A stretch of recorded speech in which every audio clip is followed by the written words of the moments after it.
Para nosotros son momentos muy importantes, no momentos de tristeza, sino momentos importantes. Amén. Dígale a su hermano, momentos importantes. Porque momentos como este son los que fortalecen nuestra fe. Es cuando podemos ver la mano de Dios sobre cada uno de nosotros. Eso que el Espíritu Santo comenzó a hacer hace tanto tiempo, podemos ver hoy que tenemos esa claridad para entender y para comprender la obra de la cruz. Muchos llaman a esta semana la semana de la pasión, pero más allá de ser una semana de la pasión, fueron semanas en las que se forjó nuestro destino. Se forjó nuestro destino. Por eso es tan importante, nosotros no estamos tristes. Nosotros no celebramos una muerte, sino que celebramos vida. Celebramos que alguien dio su vida por cada uno de nosotros. Alguien puso su vida por nosotros. Entonces no es más que una reunión, es una celebración, es un agradecimiento. Y es tan importante que podamos comprender esa realidad, porque es la que nos va a llevar a tener victoria en todo tiempo. Sabiendo que hubo uno que pagó el precio por nosotros. Jesucristo pagó el precio por cada una de nuestras vidas. Dígale a su hermano, Cristo ya pagó el precio. Y como Cristo ya pagó el precio, nosotros no podemos estar tristes. Como Cristo pagó el precio, ya no podemos vivir en tristeza, en angustias. Podemos ser afectados muchas veces o confrontados con circunstancias, pero por el precio que pagó en el Calvario, somos más que vencedores. Usted es más que vencedor. Dígale a su hermano, usted es más que vencedor. Así que quiero compartirles una porción, dice Lucas capítulo 29, verso 39. Escuche lo que dice. Y saliendo, dice, se fue como solía al monte de los olivos, y sus discípulos también le siguieron. Cuando llegó a aquel lugar les dijo, orad, no entréis en tentación. Y él se apartó de ellos a distancia como de un tiro de piedra, y puesto de rodillas oró. Y dice el verso 42, oró diciendo, Padre, si quieres pasa de mí esta copa, pero que no se haga mi voluntad, sino la tuya. Y se le apareció un ángel del cielo para fortalecerle, y estando en agonía oraba más intensamente, y era su sudor como grandes gotas de sangre que caían hasta la tierra. Cuando se levantó de la oración y vino a sus discípulos, los halló durmiendo a causa de la tristeza. Y les dijo, ¿por qué dormís? Levantaos, orad para que no entréis en tentación. Amén. Como les decía, esta es la semana de la pasión de nuestro Señor Jesucristo. Pero el día jueves, el día de hoy, fue uno de los días donde Él trabajó intensamente. Él trabajó intensamente. Yo quiero que usted pueda entender esto, porque fue uno de los días más cargados de actividades. No solo que fueron actividades, sino que también hubo angustia, hubo aflicción, pero todo esto dejó una profunda enseñanza para que nosotros hoy podamos comprender la realidad de lo que Dios quiere con cada uno de nosotros, la realidad del plan de Dios para cada uno de nosotros. No es que Jesús estaba allí como nos imaginamos o como vemos en una película, que está ahí sentado nada más sin hacer nada. Fueron momentos cargados de actividades. Él sabía por el Espíritu, Él sabía que el plan se estaba acercando a su final, y cada vez que el plan se acercaba a su final, las horas iban a ser más intensas, los momentos serían más decisivos, pero el trabajo sería más. El trabajo sería más. Es decir, Él no vino a la tierra como estamos acostumbrados a ver a un Jesús de películas, a un Jesús de Hollywood, a un Jesús que estaba solo sentado y que ni siquiera pareciera que estaba todo el día como quieto, como meditando todo el día. Fueron días intensos de trabajo. Había que cumplir un plan, había una ruta que seguir, había algo que ya estaba organizado por el Padre y tenía la responsabilidad nuestro Señor Jesucristo de escuchar atentamente el plan y de llevar a cabo atentamente el plan. ¿Por qué? Porque había algo valioso, había algo precioso que estaba en juego. Dígale a su hermano, eras vos. Eso era lo que estaba en juego, no era cualquier cosa. No era cualquier cosa lo que estaba en juego. Lo que estaba en juego era la salvación de la humanidad. Se partiría la historia de la humanidad en dos.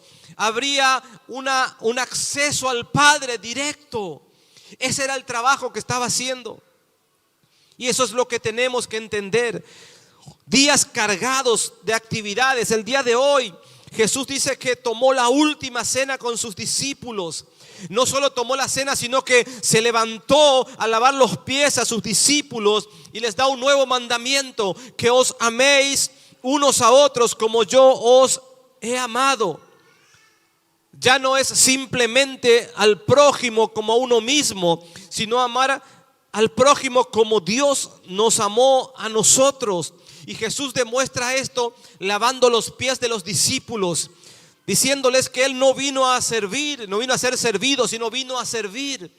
Y ese lavamiento de pies representa esa mugre que acarreábamos nosotros, la humanidad, y que por esa obra redentora en la cruz, la sangre de Jesucristo lava nuestros pecados, lava nuestras vestiduras. La palabra dice que cuando lo aceptamos, pasamos de muerte a vida, y lo que antes era ya fue, porque uno es nueva criatura para la gloria del Señor.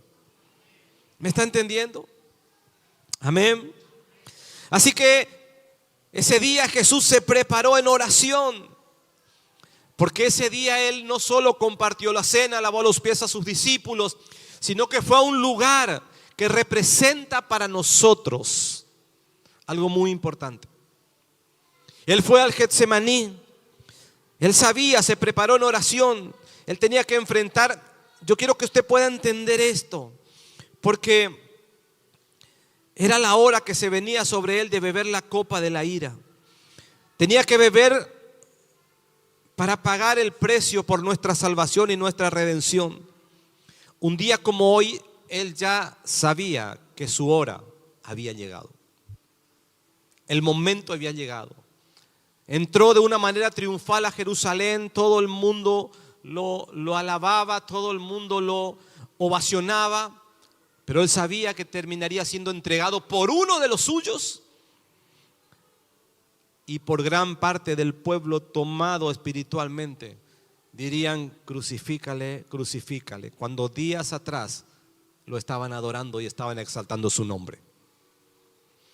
Pero Jesús sabía que su hora había llegado, el momento de beber la copa de la ira de Dios, del juicio, del castigo, del enojo de Dios, porque Él cargó. Yo quiero que esto podamos entender, porque Él cargó nuestros pecados. Él cargó la mugre que había en nosotros. Y digo en nosotros porque en todos. En todos. Él cargó todo lo que era nuestro pasado. Él cargó todo lo que era todo lo que habíamos hecho que no agradaba a Dios. Él cargó con todo esto. Él cargó con el enojo de Dios, con el juicio de Dios, con la ira de Dios. Él cargaría. Por eso no es una casualidad el nombre donde Él fue a prepararse en oración: Getsemaní. El nombre Getsemaní significa prensa de aceite o prensa de olivo, porque en ese lugar había muchos olivos, pero en ese lugar y en ese momento estaba alguien que era el olivo verdadero: Jesús. El olivo verdadero, siendo oprimido por el peso de nuestras culpas, por el peso de nuestros pecados. El castigo nuestro fue sobre Él. El castigo nuestro fue sobre Él. Por eso qué interesante, pero qué importante que podamos entender, porque el Getsemaní significa prensa de aceite. Prensa de aceite. Ese es el lugar donde el Señor siempre va a sacar lo mejor de nosotros. Diga conmigo: lo mejor de tu vida, lo mejor de nuestras vidas. El corazón del Señor, dice la palabra, que estaba triste y angustiado, y Él dijo: mi alma está triste hasta la muerte. Mi alma está triste hasta la muerte. Y en un momento profundo Él expresa la frase: Abba, Padre, papito querido, si tú puedes, aparta de mí esta copa, pero que se haga tu voluntad y no la mía. Así que en esos momentos de agonía, de tristeza, de aflicción, Él experimentó el Getsemaní, la prensa de aceite. Y el Getsemaní arroja para nosotros una enseñanza profunda. Nosotros, como dije, ya no vamos a la cruz, ya no tenemos que ir a la cruz, ya alguien pagó el precio por nosotros. Ya no tenemos que sufrir el sufrimiento, ese castigo que fue sobre su vida, esa tortura que fue sobre su vida. Pero hay algo que nos corresponde aquí en la tierra: ganar la batalla en el mundo espiritual. Pelear la batalla y ganar esa batalla sabiendo que hubo uno que ganó la batalla, sabiendo que hubo uno que ya venció por nosotros. Por eso el Getsemaní representa para nosotros también ese momento donde tenemos que aprender a decidir. El Getsemaní, la prensa de aceite, ¿sabe qué? El olivo, se usaba el aceite de olivo para encender lámparas en la antigüedad. Pero cuanto más puro era el aceite, cuanto más se lo prensaba, era más puro el aceite y más servía como un combustible para hacer arder las lámparas por las noches. Así que imagínese, eso tiene una profunda connotación espiritual para nuestras vidas, porque dentro de nosotros está lo mejor. Hay algo que Dios depositó en cada uno de nosotros, pero necesita ser trabajado, necesita ser procesado, necesita ser sacado. Y el Getsemaní representa eso, representa como el valle de la decisión de Joel 3:14, representa ese momento en que Jesús tuvo una guerra interna, una guerra consigo mismo. ¿Por qué? Porque sabía que el castigo se venía, la cruz, la corona de espinas, los clavos en las manos, la tortura de los romanos, la negación de la gente, la negación de Pedro, la traición de Judas, uno de sus 12. Sabía que ese combo del infierno venía hacia su vida, pero era un momento de decisión. ¿Por qué? Porque luego de ese Getsemaní, luego de ese momento, el Señor ganaba la batalla. Era un momento que a nadie le gustaba humanamente. El Getsemaní es un momento que a nadie nos gusta humanamente, pero es un momento de la decisión. Si queremos que Dios saque lo mejor de nosotros, necesitamos todos pasar por el Getsemaní. El problema es que a veces muchos quedan en el Getsemaní. Y no es un lugar para quedarse, es un lugar para avanzar, es un lugar para permitirle al Espíritu de Dios que trabaje en nuestro hombre interior, que trabaje en nuestra alma. Entonces decidimos, tomamos la cruz y podemos seguir a Cristo. Podemos seguir a Cristo. Por eso quiero hablarte brevemente de esta enseñanza del Getsemaní. Que podamos, ¿me escuchan bien todos? ¿Está claro? Fuerte atrás también. Amén. Quiero que puedas entender esto porque es muy importante. Creo que tiene que ver con nuestro caminar con Cristo. Si no entendemos esto, es muy difícil que podamos avanzar con Dios. Dice Lucas 29:39, y saliendo se fue como solía al monte de los olivos, y sus discípulos también le siguieron, dice. El Getsemaní, cuando Dios nos lleva al Getsemaní, es para enseñarnos la verdadera adoración.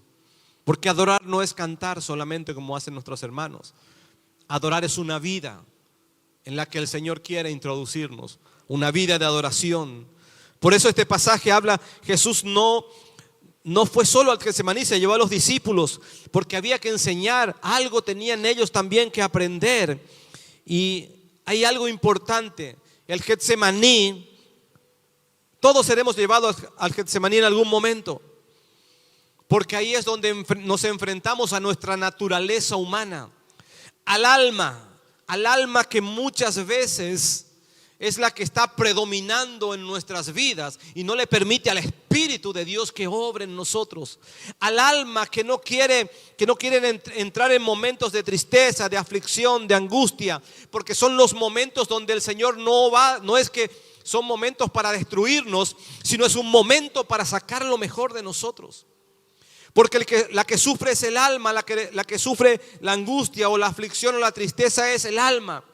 Pero ahí es donde el Señor quiere que usted y yo entremos en el huerto del Getsemaní para vencer, para sacar lo mejor de nosotros, para que cuando venga la aflicción, para que cuando venga la tristeza, para que cuando se presente la angustia, tengamos la suficiente fortaleza para atravesar y no quedarnos dando vueltas en la tormenta. Ese era el Getsemaní, pero eso representa para nosotros esos momentos en los cuales somos prensados como las olivas, machacados muchas veces por una situación, machacados muchas veces por la soledad, o a veces es una enfermedad, a veces es el dolor, a veces es la traición. Pero todo tiene que ver con lo que está allí depositado en esa parte nuestra que es el alma. Y el alma quiere manejar muchas veces la vida del ser humano. Y el alma solamente puede manejar emociones y solo puede manejar sentimientos, pero no una vida en el espíritu. Porque una vida en el espíritu significa una convicción profunda. Significa entender que yo soy primero más que vencedor porque Cristo venció por mí.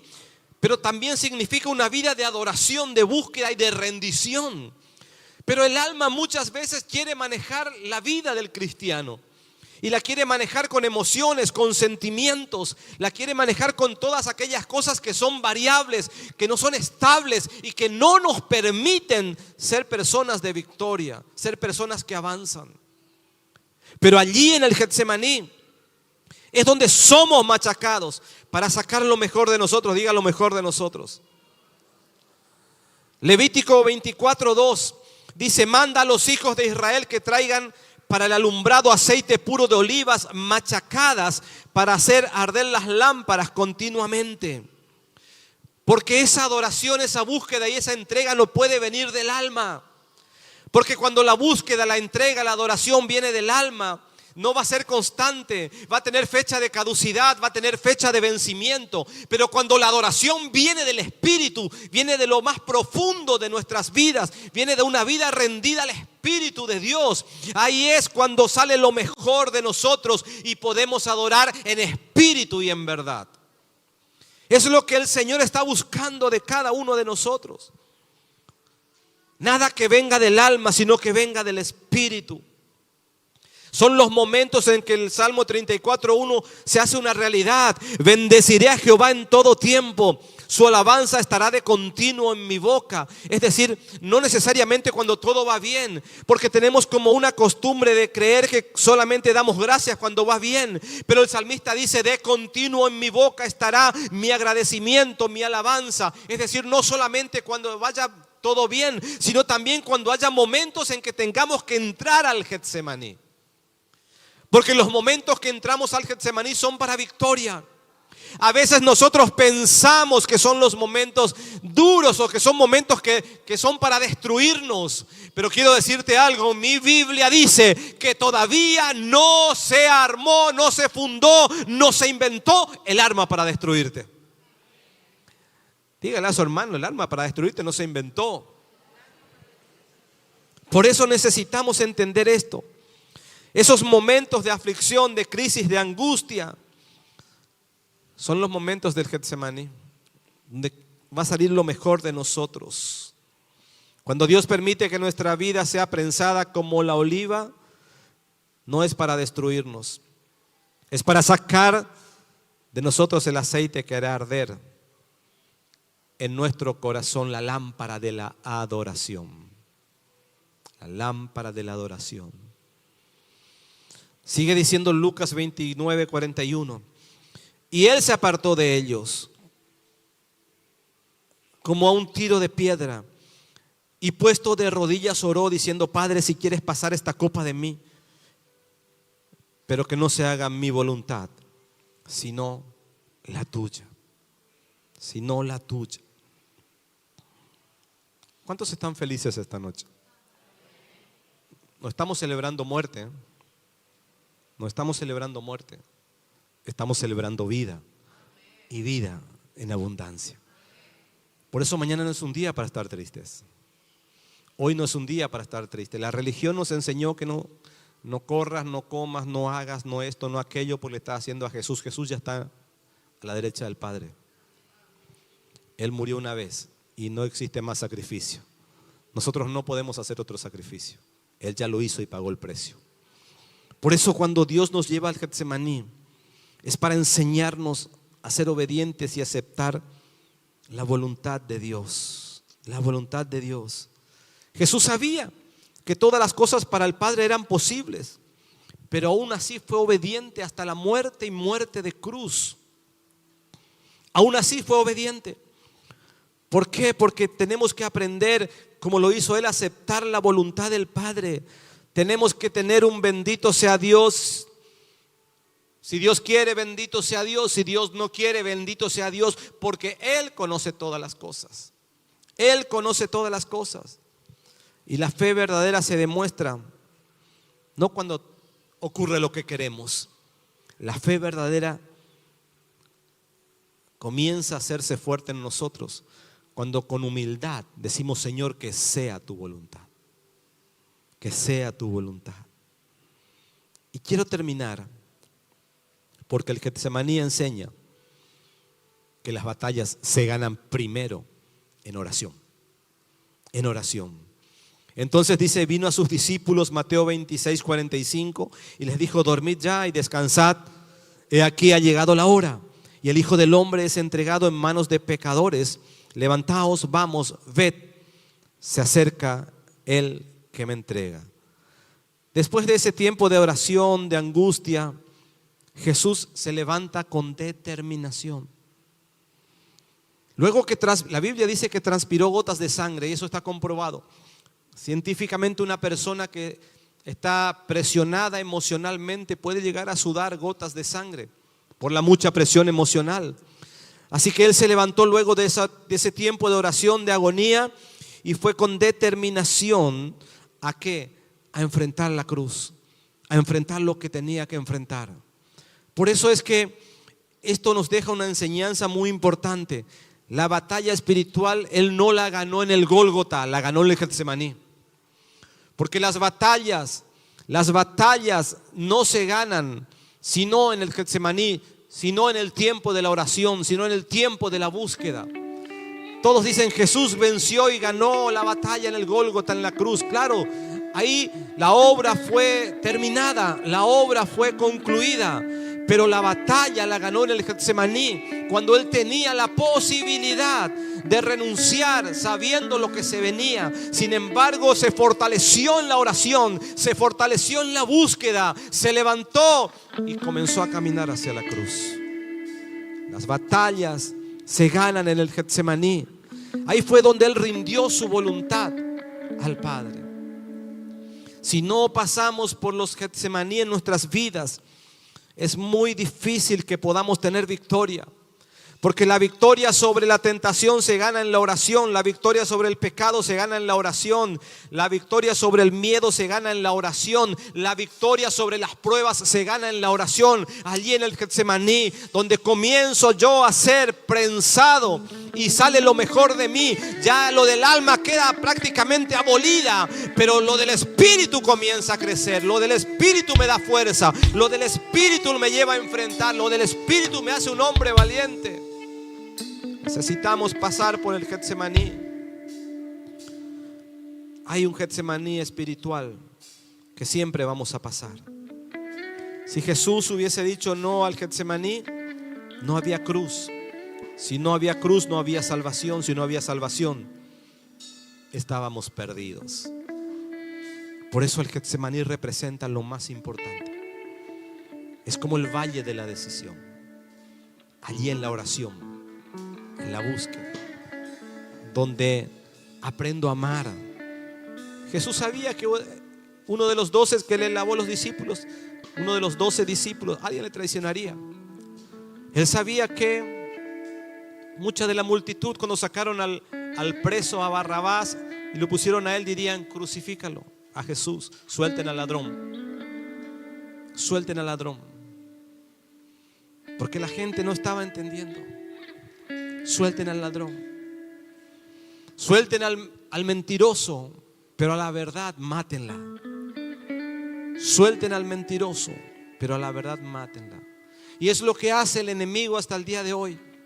Siempre va a tratar de matar a la verdad y que la mentira sea la que camine por la tierra, porque Él es padre de mentira, dice la Biblia.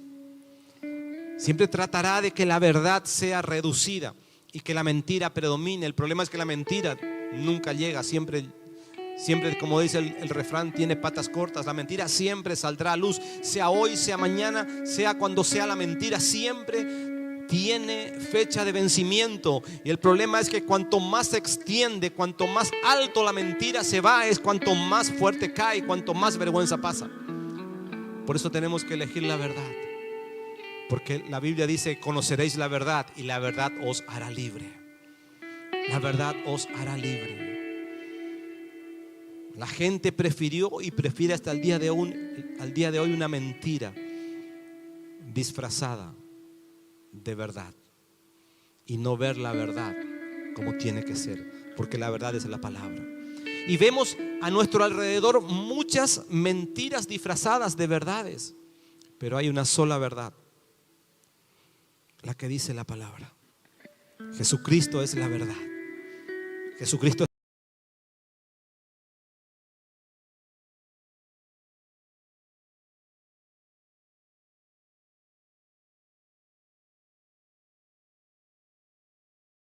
dijo la verdad: lindo día. Y la verdad dijo: lindo día. El lago está lindo, dijo la mentira, para nadar. Y la verdad tocó las aguas y consintió y dijo: sí, está lindo, nademos, dijo. Y la verdad y la mentira se echaron a nadar a las aguas. Pero cuando se descuidó la verdad, dice que la mentira salió y tomó las ropas de la verdad. Y la verdad no pudo. Tuvo tanta vergüenza que salió corriendo. Y todo el mundo comenzó a espantarse de ver a la verdad desnuda. Y la mentira hasta el día de hoy se sigue disfrazando de la verdad. Y la mentira siempre va a terminar, porque nunca va a llegar a buen puerto. Y nosotros tenemos un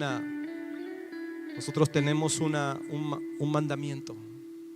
Es que la verdad siempre predomine, porque la verdad siempre estará sobre la mentira, aunque no guste verla al desnudo. Aunque no guste verla al desnudo. Por eso es tan importante que pasemos por el huerto, porque una persona que no pasa por el huerto será siempre mentirosa. Porque en el huerto es donde se muere nuestro yo. En el huerto es donde podemos aprender a perdonar. En el huerto es donde entendemos el plan que Jesucristo tenía para nosotros. En el huerto, cuando ya no queda la cáscara, cuando queda lo mejor del aceite, es cuando yo puedo comprender que Dios tiene un plan, que Dios tiene un propósito, y que yo ahí puedo entender hacia dónde tengo que caminar. Y conoceréis la verdad, y la verdad os hará libre. Y la verdad os hará libre.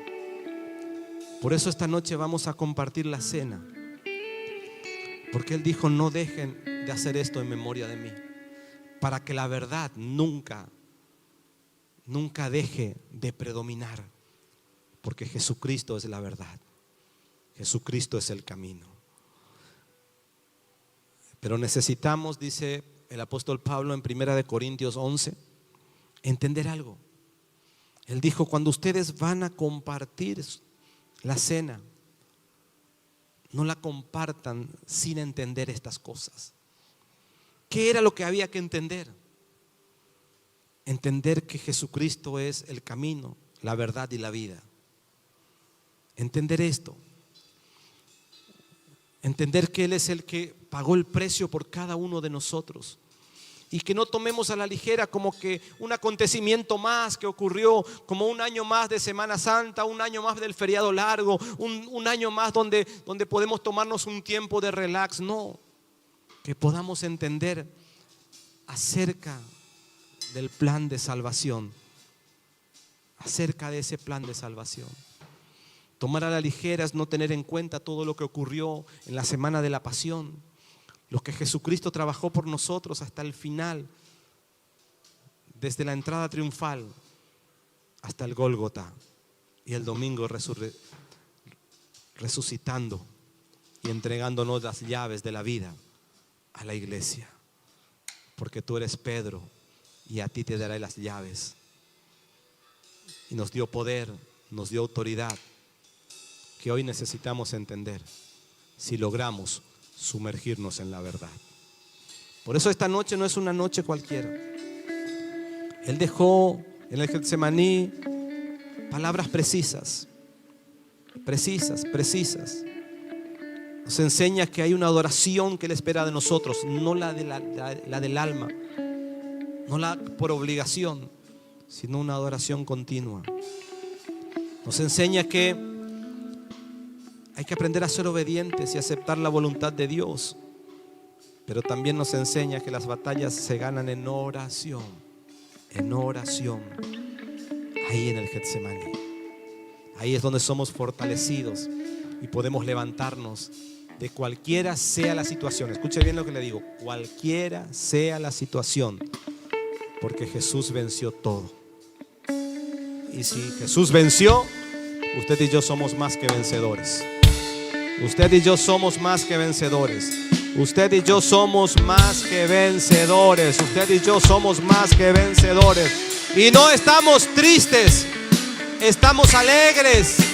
No estamos de luto, no estamos celebrando un muerto. Celebramos el camino, la verdad y la vida. El camino, la verdad y la vida.